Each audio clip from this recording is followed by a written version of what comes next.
Nagaanii fi araarri waaqayyoodhaa lafaaf biyya jirtan hundumaatti isiniif haa ta'u.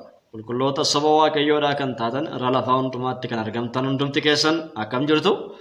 Galannii fi ulfinni Yesuus Kiristoosiidhaaf haa ta'u. Akkasumas sagalee kana kan dhageessan hundumti keessanuu akkam jirtu? Waaqayyoof galanni guddaan haa ta'u. Ameen ameen. Egaa mata duree tokko qabadhee immoo dhiyaadheen jira. Hadha waa'ee barumsa gaa'elaa irratti jechuudha. Galannii fi ulfinni Yesuus Kiristoosiidhaaf haa ta'u. Waa'ee barumsa gaa'elaa itti fufnee akka barachaa jirru beekamaadha. Mata dureen har'aa ani qabadhee jiru immoo gaa'ela ulfeessuu yookaan immoo isa waaqayyo ulfeessuu isa waaqayyo kabajuu galanni fi ulfinni Yesuus Kiristoosiidhaaf haa ta'u. Yesuus inni guddaadha. Egaa kutaa macaafa qulqulluu keenyaa kirraa lafa tokko walii wajjin ni ilaalla jechuudha. Galanni fi ulfinni Yesuus Kiristoosiidhaaf haa ta'u. Waaqayyo maqaan isaa kan eebbifame haa ta'u. Kutaan jalqaba irratti sagalee waaqayyo irraa walii wajjin ilaallu Ibroota 13 lakkoofsa 4 irratti galanni fi ulfinni Yesuus Kiristoosiidhaaf haa ta'u. Itti aanee inni jiru seera uumamaa boqonnaa 3 keessatti galanni fi ulfinni Yesuus Kiristoosiidhaaf haa ta'u. Yesuus inni guddaadha. Itti aanee inni jiru immoo Wangeela Yohaannis boqonnaa 2 irratti jechuudha. Gaa'elli hunduma biratti kabaja akka inni qabu sagalee waaqayyoodhaa ifa nuu godha jechuudha. Galanni fi ulfinni Yesuus Kiristoosiidhaaf haa ta'u. Waaqayyo nu haa barsiisu. Akka inni nu barsiisuuf mee kadhanna. Jiraataa fi kabajamaa isa taate, alfaa fi omeegaa isa taate, Waaqa Abbaa, Waaqa Ilmaa, teessoo kee irratti galanni guddaan siif haa ta'u. Sagalee kana nu barsiisi. Ati waan nu barsiistuuf ati ulfaadhu. Dubbii kana kan dhagaan hundumtuyyuu gaa'ela ulfeessuu akka isaan eegalaniif, gaa'elaaf kabaja kennuu akka isaan eegalaniif, yaa Waaqayyo gooftaatti isaan gargaari. Kana waan gootuuf ulfaadhu. Maqaa ilma kee Yesuus Kiristoositiin. Ameen. Yesuusiif galanni guddaan haa ta'u. Egaa isa Waaqayyo ulfeessee namni salphisuu hin danda'u. Yesuus Kiristoos yommuu dubbatu akkas jedhe. Isa Waaqayyo walitti hidhe namni gargar baasu hin danda'u jedhe. Waa'ee gaa'elaa irratti gaafii yommuu isa gaafatanii haati manaa abbaa manaa yoo baddalte waan ishiidhaaf barbaachisu kennaa hiiku waan jedhuuf ati maal jetta jennaani isa Waaqayyo walitti qabsiisee namni gargar baasu hin danda'u. Galanni fi ulfinni Yesuus Kiristoosiidhaaf haa ta'u. Gaa'ela kan walitti qabsiisee eenyudha? Gaa'ela tokko kan godhe eenyudha? Waaqayyoodha jechuudha. Waan Waaqayyo walitti hidhee namni gargar baasu hin danda'u jechuudha. Yesuusiif galanni guddaan haa ta'u. Ragaa jedhee waan qabatamaa tokko laphee keessan keessa kaa'uufi Yesuusiif galanni guddaan haa ta'u. Yesuus inni guddaadha. Gaa'elli hunduma biratti ulfina qabeessa haa ta'u. Ciisichi gaa'elaas hin xureeffamini. Waaqayyo warra halalee fi ejjituutti faraduuf jira jedha. Galanni fi ulfinni Yesuus Kiristoosiidhaaf haa ta'u. Yesuus inni guddaadha. Halalee fi ejjituu jechuun sirna gaa'elaatiin alatti namoota walii wajjin ciisanii jechuudha. Warra halalee fi warra ejjituun warra namoonni jedhanii sirna gaa'elaatiin alatti osoo gaa'elan uumatinii yookaan immoo osuma gaa'ela qabanuyyuu warra ciisicha baay'isan. Kana jechuun haadha manaa isaanii malee deemanii warra ciisan yookaan immoo abbaa manaa isaanii malee deemanii warra ciisan nama biraa wajjin warra ciisan jechuudha. Walqunnamtii saalaa nama biraa wajjin warra godhan abbaa manaa isaanii malee nama biraa wajjin dubartiin walqunnamtii saalaa gootu. Akkasumas immoo abbaan manaa haadha manaa isaa malee walqunnamtii saalaa geggeessu isaan kanatu ejjituu fi halalee jedhama. Macaafa qulqulluu keessatti jechuudha. Warri ejjituu fi halaleen kunniini Waaqayyo itti isaan ittiin faradaadha. Warra ejjanii fi warra halalee kanatti Waaqayyo hin faradaadha. Walqunnamtiin saalaa gaa'ela jidduutti eeyyamame waan ta'eef jechuudha. Walqunnamtiin saalaa kan eeyyame Waaqayyo gaa'ela jidduutti jechuudha. Dhiira tokkoo fi dubartii tokko qofaaf jechuudha. Dhiirri tokko dubartii tokko bichaa bira gaha, dubartiin tokkos dhiira tokko qofa bichaa bira geessi jechuudha. Kanaaf gaafii waan isinitti ta'u immoo qabachuun isinirra jira jechuudha. Gooftaan baraaf jireenya keessan haa eebbisu. YouTube koo immoo namootaaf share godhaa. Maaliif share godhaa? Subscribe godhaa. Haaraa warri taatan subscribe godhaa. Warri kun share godhaa namoota dhaqqabsiisaa. Maaliif namoonni haa baratan jechuudha. Galanni fi ulfinni Yesuus Kiristoosiidhaaf haa ta'u. Gaa'elli yoo deebi'e, gaa'elli yoo sirraate, gaa'elli yoo deebi'ee sirraate yookaan immoo gaa'elli tokko yoo ijaarame maatii tokkotu ijaarame yookaan immoo biyya tokkotu ijaarame jechuudha. Waldaa kiristaanaa tokkotu ijaarama jechuudha. Galanni fi ulfinni Yesuus Kiristoosiidhaaf haa ta'u. Yesuus inni guddaadha.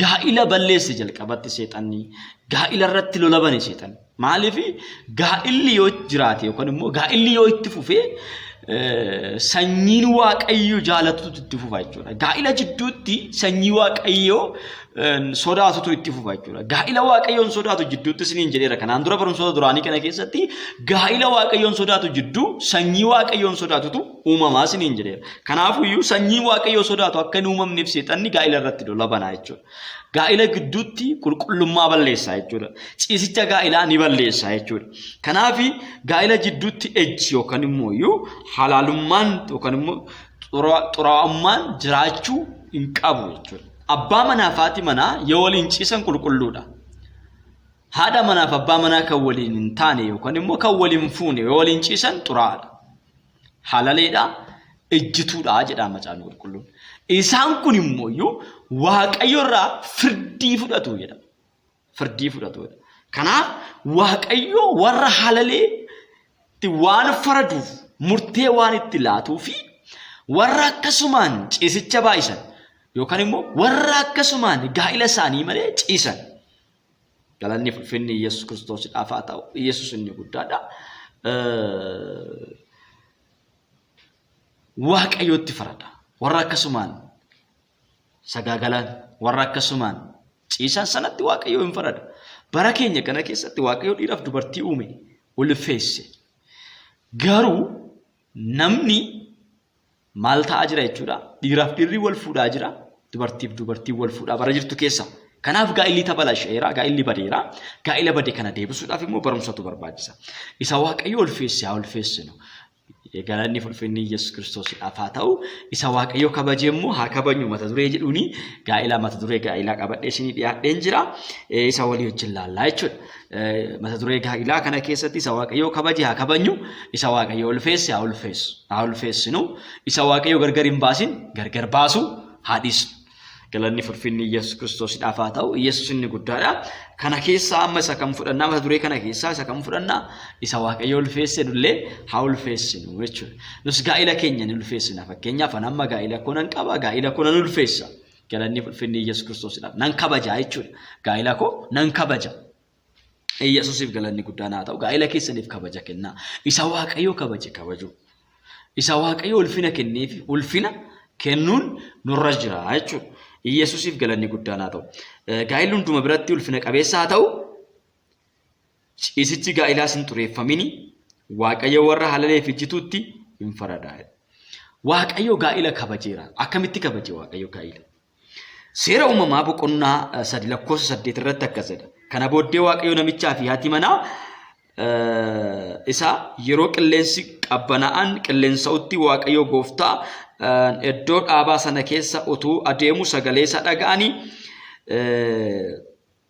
isaan waaqayyo gooftaa duraa mukkeetii iddoo dhaabaa sana gidduu hin dhokataniidha galanni ulfinni Yesuus Kiristoosiidhaaf haa ta'u Yesuus inni guddaadha egaa iddoo kana keessatti waaqayyo gaa'ilaaf kabajaa akka inni kennu kan immoo ulfina guddaa akka inni kennu hin agarra kutaa kana keessatti jechuudha waaqayyo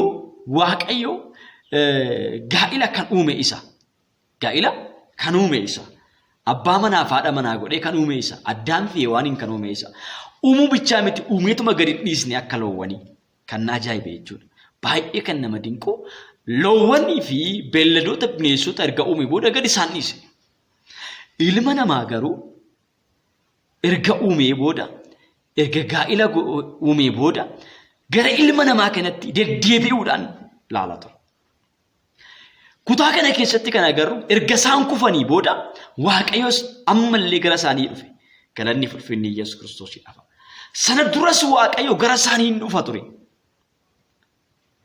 dhufaatiin waaqayyo hin beeku turan gara isaanii akka dhufu waaqayyo hin beeku turan qilleensa qabbanaa'aa tokkotu itti qilleensaa yommuu waaqayyo gara gaa'ila kanaa dhufu jechuudha qilleensa qabbanaa'aa wayiitti gara isaanii dhufa waan ta'eef sagalee qilleensa qabbanaa'aa kana yommuu dhaga'anii hardhammoo hin dhokatani duraanis simatu turan gara waaqayyo dhaqani waaqayyo gaa'ila erga uumee booda irraan fagaanne kan sin ajaa'ibu gara isaanii dhaqa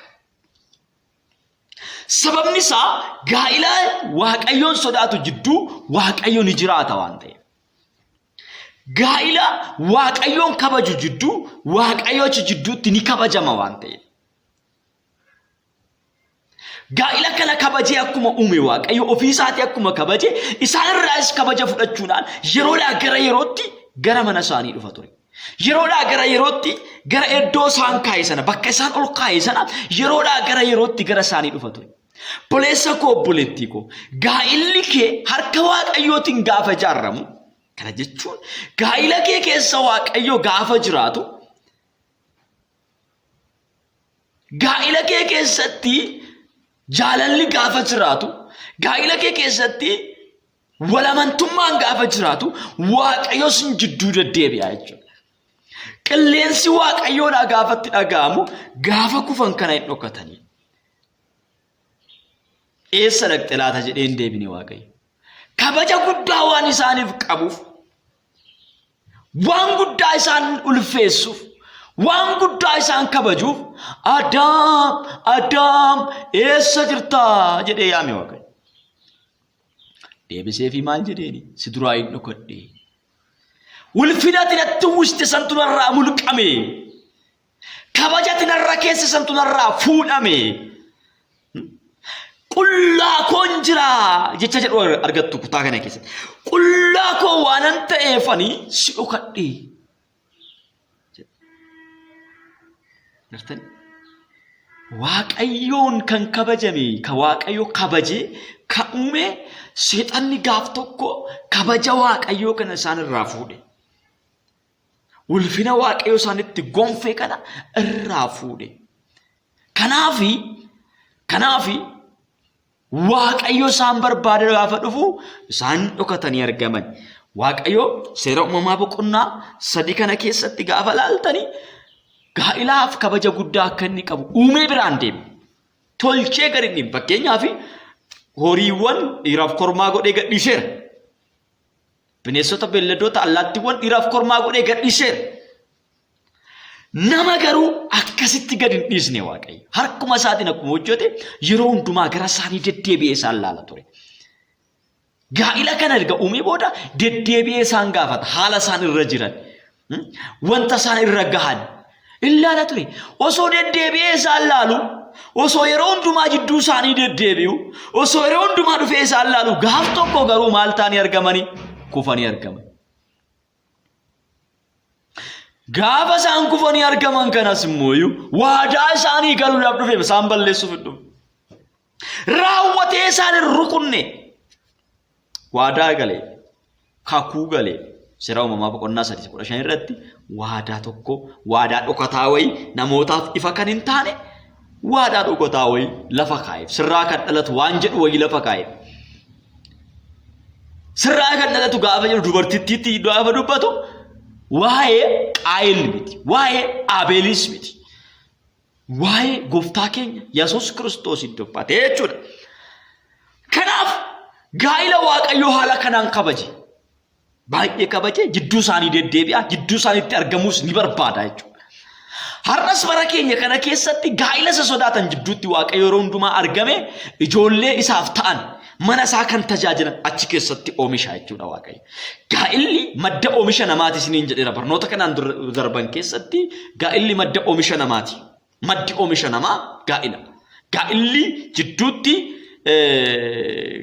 rakkinni gaafa uumame madda oomisha namaa waan ta'eef namni achitti oomishamu sunis immoo nama muudaa qabu ta'ee dhalata nama muudaa qabu ta'ee oomishamaa jechuudha. Biyyaaf rakkisaa ta'a waldaa kiristaanaadhaaf rakkisaa ta'a jedhee kanaan dura barnoota darban keessatti yaada bal'aa isinii kaaseen ture.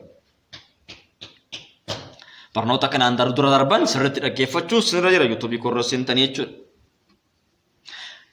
Yesuusiif galanni guddaan haa ta'u. Ameen. Kanaaf gaa'ilaaf kabaja guddaa qaba waaqayyo. Waaqayyo gaa'ila gana kabaje. Isaan jidduu jiraachuu erga barbaade. Gaa'ila jidduutti immoo sanyii ofii isaatii barbaadu kaasuu erga barbaade. Kabaja gana ga'u waaqayyo erga gaa'ilaaf kenne. Nuti immoo gaa'ila maaf hin kabajne? Nuti immoo gaa'ilaaf ulfina maaf hin kennine? Nuti immoo gaa'ilaaf bakka maaf hin laanne? Gaa'ila keef bakka laadhu obboleessaa. Gaa'ila kee bakka laadhu obboleetti. inni fuune inni neerumnes boru gaa'ila kee bakka laachuu qabda. Sanitti meen jira kanaan dura. Fuudhu hin heerumu fedhan qabu warra jedhanii fi gaa'illi fedha namaa akka hin taane barumsa kanaan duraa keessatti gaa'illi fedha namaa miti isa jedhu mata ture irratti yaada bal'aa isinii kenneera. Gaa'illi fedha namaa akka hin taane jechuudha. Kanaaf warri fuutanis ganaa warri fuutan akkaataa itti jireenya keessan sirreeffattan argattu jechuudha. Yesuusiif galanni guddaan haa ta'u. Inni biraa gaa'ila kan ulfeessee fi kan kabaje gooftaa keenya Yesuus Kiristoosidha. Bakka gaa'ila diiguudhaaf yookaan immoo gaa'illi haa diigamu jedhanii isa bira dhufanitti isa Waaqayyo walitti qabsiise eenyumtu hiikuu hin danda'u jedhe. Murtee kana jala sararee waan Waaqayyo walitti hidhe ati hiikuu hin dandeessu. Museen garuu yaada kana kan siniif kenneefi ishii boqochiisuudhaaf jedhe. Isin haadhota mana keessanii waan cunqursitaniif jedhee itti dubbate jechuudha. Seera kana Museen kan barreessee fi haa gadhiisu yookaan haa hiiku yaada jedhu kakuu moofaa keessatti kan inni barreesseef jedhe seerichi akkas hin turre isin mata jaboo waan taataniif ishiidhaaf yaaduu jecha akkasin ishiin ajjeefneef akkasin isheen miidheedhaaf gadaa dhiisu jedhe malee Museen dubartii ta'aaf yookaan immoo iyyuu gaa'ila isaaniitti warra miidhamaniif furmaata haa ta'uuf kana dubbate malee yaada Waaqayyoo hin turre. Yaada Museetii. Galanni ulfinni Yesuus Kiristoosiidhaaf haa ta'u. Yesuus inni guddaadha. Museen immoo yaada isaa macaafa qulqulluu keessatti kaa'eeraayi. Moo maal jechuudha? Yaanni namaas macaafa qulqulluu keessa seeneeraayi yaanni jedhu immoo gara sammuu keessanii akka hin dhufneefi galanni ulfinni Yesuus Kiristoosiidhaaf haa ta'u. Furmaata haa ta'uudhaaf Waaqayyo waan arraba Musee irra kaa'e yookaan yaada Musee keessa kaa'edha. Namootiin yeroo sanatti boquu jaboota waan ta'aniif kan hin dhageenye waan ta'aniif. Kakuu haaraa keessatti gaafa seennu Yesuus garuu isa hiikee maal godhe hin barsiise amma booda kanatti ta'uu qabadhee jala sarareetti hime jechuudha. Hiikuun hin danda'amu jechuudha. Ishi dhaloonni ammaa kun gara baay'eetti hiikkata waan ta'eef sagalee sanaafanii ibsa itti kennaa deema. Yesuusiif galanni guddaan. Yesuus Kiristoos kallattii biraatiin immoo gaa'ila akkaataa inni itti ulfeesse cidha Qaanaa Galilaa irratti galanni ulfinni Yesuus Kiristoosiidhaaf haa ta'u. Cidha Qaanaa Galilaa irratti gaa'ila kabajeera gooftaan keenya Yesuus Kiristoos. Iddoo sanatti cidha tokkotu ture. Qaanaa Galilaa irratti cidha tokkotu ture. Guyyaa sadaffaatti immoo kutaa biyya Galilaa mandara Qaanaatti cidha tokkotu ture. Haati Yesuus achi turte. Galanni ulfinni Yesuus Kiristoosiidhaaf haa ta'u. Lakkoofsa sadirratti daadhiin wayinii duraa dhumnaani Yesuus lakkoofsa lamarratti Yesuus illee cidhicha irratti akka argame laalla jechuudha. Cidhicha irratti Yesuus argameera. Garuu kan sin ajaa'ibu keessa cidha kana wanti salphisu wayii cidha kana wanti saalfachiisu wayii uumame. Sin ajaa'ibu. Cidha Qaanaa Galilaa irratti ta'e kana cidha Yesuus irratti yaamame haati Yesuus irratti yaamamtee ergamoonni Yesuus irratti yaamamanii dhaqan kana cidha kana salphisuudhaaf wanti tokko uumame. Gaa'ila kana salphisuudhaaf waatu uumame. Gaa'ila kana salphisuudhaaf waatu uumame. Wanta isaan qopheeffatantu yeroo malee dhume. Osoo keessummaan hin galin wanti isaan qopheeffatan yeroo malee dhume. Kan sin ajaa'ibu keessa cidha kanarratti yaamichi kan godhameef gooftaa gooftotaa, mootii moototaa, hangafa nagaa, alfaa fi omeegaa isa ta'e gooftaa Yesuus. Haalelooyaa. Ameen.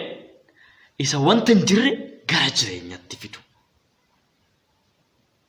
Ta'iidhaan samii kana kan uume, ta'iidhaan lafa kana kan uume. Harka isaatiin immoo bukeessee nuu kan uume. Haalelooyaa. Galanni ulfinni Yesuus Kiristoosiidhaaf. Gaa'ila irratti argame. Sababni isaa Waaqayyo amala isaa keessa gaa'ila jidduutti argamuudha. Gaa'ila jidduu dhaloonni Waaqayyoon sodaatan waan argamanii Waaqayyo yeroo hundumaa kan ofii isaatii uume waan ta'eef sirna ofii isaatii uume waan ta'eef sirna ofii isaatii kabaje waan ta'eef sirna ofii isaatii kalaqe waan ta'eef kalaqa isaa waan ta'eef yeroo hundumaa irratti argama. Galanni ulfinni Yesuus Kiristoosiidhaaf. Achitti argame iddoo kanatti.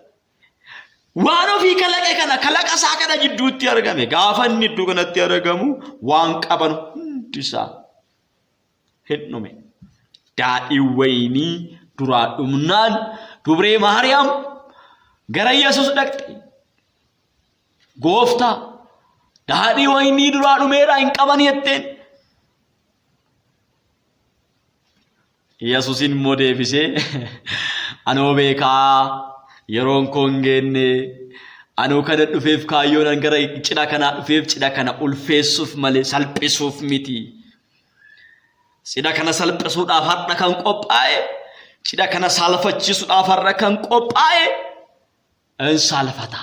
Galanni ulfinni Yesuus Kiristoosiidhaaf haa ta'u. Waan tokko yaadadha kutaa kana keessatti. Gaa'ila yeroo jalqabaatii fi gaa'ila akkaataa inni seexanni itti salphisee sakana nyaadhaa sakana waaqayyo nyaatinaa isiniin jedhee kana nyaadhaa jechuudhaan gaa'ila salphise. Addaamii fi Hewaaniin kan salphise haala kanaan seexanni. Jarreen kana immoo waan nyaatamu jalaa dhumuudhaan wanni nyaatamu jalaa dhumuudhaan akka isaan salphatan gochuu barbaade.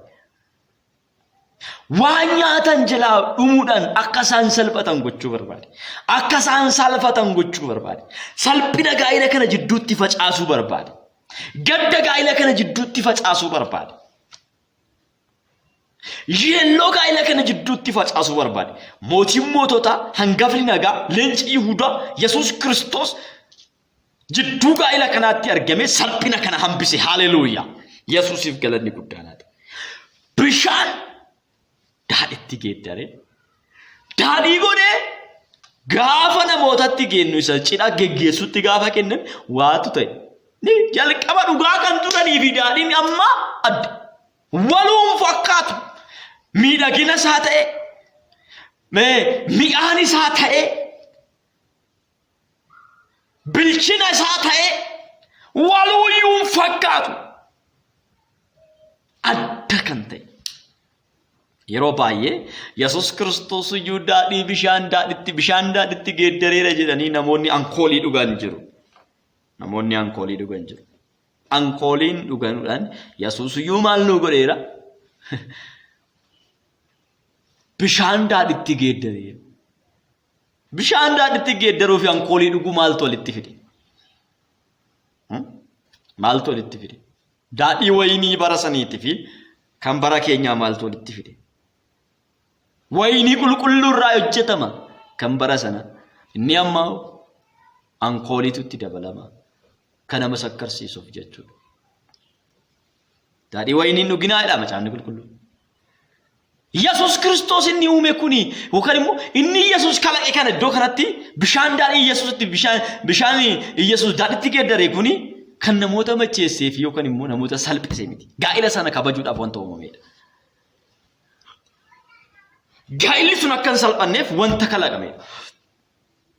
Gaa'illi kalaqaa ta'uusaa, gaa'illi hojii harkasaa ta'uusaa iddoo sanatti ulfeessuudhaaf dhufe Yesuus. Salphina sana hambisuudhaaf. Paakatoo dooloo jeenee meediyaabos. Haleluuyaa. Bexam ደስ ይለኛል. ማይካቶ ሎቦ ጀኔ ሜክራላ ባጃና ማዲያው ጋይላፍ ከበጀ ከነ ኢየሱስ ጋይላፍ ውልፍና ከነ ኢየሱስ ጋይላፍ ከበጀ ከነ ጋይላፍ ውልፍና ከነ ጋይላፍ በከላት ሰዋቀዮ ውልፌሰትን ሰልብሽን ሰይጣናቱ gaa'ila salphisa. Gaa'ila salphisuun amala seexanaati. Gaa'ila diiguun amala seexanaati. Gaa'ila diiguu kan eegale seexana. Gaa'ila salphisuu kan eegale seexana. Gaa'illi akka salphatu kan godhe seexana. Ati sarara gaa'ila kee kan hiiktu yoo ta'e yaada seexanaa san duukaa buuteertaa jechuudha. Yaada waaqayyooti miti. Gaa'ila diiguun yaada waaqayyoo miti. Gaa'ila isa waaqayyoo kabaje kana nusaa kabanya. Nusulfina haalannuuf haadha manaa keessaniif gargaartuu keessaniif galanni ulfinni Yesuus Kiristoosiidhaaf Yesuus inni guddaan kabaja kennaa abbaa manaa keessan gargaaraa keessaniif kabaja kennaafi paakaatuu doonaamaas teebaa yaadiinaamos haleluuyaa kabaja kennaafi ulfina kennaafi bakka laadhaafi kabaja kennaafi haadha manaa keessaniif kabaja kennaa abbaa manaa keessaniif kabaja kennaa gargaartuu kan keessaniif kabaja kennaa galanni ulfinni Yesuus Kiristoosidhaaf geggeessaa keessaniif immoo kabaja kennaa abbaan manaa geggeessadha haati manaa gargaartuudha kana jechuun wanti wal caalu hin jiru geggeessaa jechuun abbaan manaa geggeessadha yookaan immoo hoogganaadha yookaan immoo bulchaadha jechuuni haadha manaa irratti mootummaa qaba jechuun miti bulchaadha jechuun bulchiinsi Waaqayyoo karaa abbaa manaatiin mul'ata gargaartuudha jechuun gargaarsi Waaqayyoo karaa haadha manaatiin mul'ata gargaarsa gaafa jennu gargaarsa Waaqayyooti kan dubbachaa jiru karaa ittiin Waaqayyoo nama gargaaru achi keessaa barannaa jechuudha karaa ittiin Waaqayyoo nama geggeessu karaa ittiin Waaqayyoo nama bulchu immoo abbaa manaarraa barannaa jechuudha karaa ittiin Waaqayyoo gargaarsa namaaf godhu immoo haadha manaarraa barannaa jechuudha kana Waaqayyo kana uume isa Waaqayyo uume kana amala kaayyoo Waaqayyo uumeef kan hin dagatina kaayyoo Waaqayyo gaa'ila uumeef isheen isa gargaaruudhaan gargaarsummaa Waaqayyoo mul'isti gargaaraa ta'uu Waaqayyoo mul'isti inni ishee hoogganuudhaan yookaan immoo ishee bulchuudhaan yookaan immoo maatii isaa sana bulchuudhaan Waaqayyo bulchaa akkamii akka inni ta'e agarsiisa jechuudha yoo bulchu akka fedha Waaqayyootti bulchaa jechuudha akka amala Waaqayyoo sanatti bulchaa jechuudha akka Waaqayyo nama bulchu sanatti bulchaa jechuudha yoo gargaartu akka Waaqayyo nama gargaarutti gargaarti jechuudha isheen kanaaf gargaartuudhaaf inni mooyyuu bulchaadha iddoo wanti jedhu inni mataadha iddoo biraatti macaafni qulqulluun abbaan manaa mataadha waan jedhuuf jechuudha kana jechuun hoogganaadha gaafa jedhu hooggansi Waaqayyoo achi keessaa mul'ata jechuudha akka yaada Waaqayyootti hoogganaa jechuudha isheen gargaartuudha yoo gaafa jennu immoo waan akka gargaartuu jechuun waan xiqqoo namatti fakkaata miti yookaan immoo ashkara wayii miti yookaan immoo sarraatanyaa wayii miti galanni ulfinni Yesuus Kiristoosidhaaf Yesuus inni guddaa maalidha jechuudha Waaqayyo gargaaraa keenya galanni ulfinni Yesuus Kiristoosidhaaf akka isa gargaartuuf namichaan kophaa jiraachuu isaa gaarii miti akka isa gargaartuuf jedhe Waaqayyo gargaarsummaa isaa Waaqayyo karaa Hewaan Addaamiif ibse Hewaaniif immoo eegumsa isaa yookaan immoo bulchiinsa isaa karaa abbaa manaa ishee itti mul'ise galanni ulfinni Yesuus Kiristoosidhaaf Yesuus inni guddaadha ameen kanaaf isa Waaqayyo kabajeef isa Waaqayyo ulfina laateef nus ulfina laachutu nurra jira isa Waaqayyo bakka kenneef nus bakka kennuufitu nurra jira erga isaan kufaniyyuu barbaada dhufe Waaqayyo yoo isaan nagaadhaan jiranis gara isaanii deddeebi'ee isaan laala ture Yesuusiif galanni guddaan haa ta'u egaa ergaa har'aa keessatti maal baranna Waaqayyo gaa'ilaaf ulfina akka kenne baranna nus immoo ulfina isa kanarraa kaanee nus Waaqayyo akkuma ulfina kenneef nus gaa'ilaaf ulfina kennu gaa'ila keenyaaf ulfina kennu nurra jira jechuudha tiyaanee dammoo ulfina kan kenneefi gooftaa keenya Yesuus Kiristoostu gaa'ilaaf ulfina kenne ulfina laate kabaja laate sadini salphisuudhaaf barbaade salphina sana hambise Waaqayyo gaa'ila jidduutti argamuun Waaqayyo amala isaa maaliif dhaabbata inni hundeessedha abbaan dhaabbaticha kanaa yookaan immoo hundeessaan dhaabbataa gaa'ilaa kanaa hundeessaan oomisha namaa kanaa Waaqayyoon gaa'illi oomisha namaa egaa barumsa ittaanu keessatti Waaqayyo na gargaara waa'ee hangafummaa gaa'ila irratti waa'ee hangafummaa eenyudhaaf kennama isa jedhu irratti walii wajjin laalla kana jechuun durbummaa yaada jedhu sana jechuudha walii wajjin laalla isanii dhufa jechuudha innis gooftaan sinaa eebbisu barri keessan kan eebbifame haa ta'u waan guddaa akkasin keessatti hafe abdiifamantiin qaba. Waan tokko akkasin barattan nan amana. Waaqayyoo akka waasin barsiise. Barumsa yoo Waaqayyoo akkasin ilaale. Nan amana. Egaa barumsa kan argan eegalee baay'ee tureera. Ammas immoo itti fufa. Innisu torban takka barsiisanii kutaa 2-3 barsiisanii waan dhiisanii miti baay'een barumsa gaa'ilaa. Dargaggootaaf warra fuudhaniif jechuudha. Warra fuudhaniif warra akka kiyyaa jechuudha. Galanni Finfinnee Yesuus Kiristoosidhaaf haa ta'u. Warra heerumaniif warra hin fuudhaniif akkasumas warra fuudheef warra heerumeefis yaada kana sheer gochuun dirqama kan kooti waan ta'eef barsiisuun dirqama kan kooti waan ta'eef jechuudha. Gooftaan sinaa eebbisu. Shalom. Guddaa sin jaaladha. Guddaa sin kabaja. Akkasin jaaladhuuf sin kabaju sinu gaarii gootanii beektu.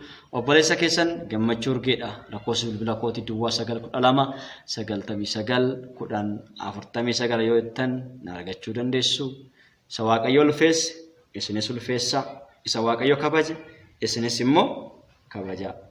Gooftaan sinaa eebbisu. Eebbifamaa Waaqayyo si wajjin haa ta'u.